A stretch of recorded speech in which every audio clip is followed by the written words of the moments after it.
നമസ്കാരം. സുഭാഷിതം.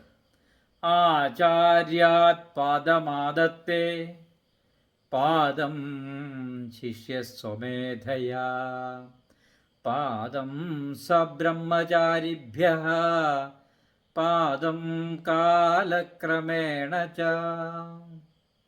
വിദ്യ നാലിലൊരു ഭാഗം ആചാര്യനിൽ നിന്ന് അഥവാ ഗുരുവിൽ നിന്ന്, നാലിലൊരു ഭാഗം ശിഷ്യൻ സ്വമേധയാ നേടിയെടുക്കുന്നു, നാലിലൊരു ഭാഗം ശിഷ്യൻ്റെ സഹപാഠികളിൽ നിന്ന് അഥവാ സഹവർത്തിത്വം, സമാജം, അതിൽ നിന്ന് നാലിൽ ഒരു ഭാഗവും, അവസാനത്തെ 4 ഭാഗം കാലക്രമാതീതമായിട്ട് വന്നു ചേരും.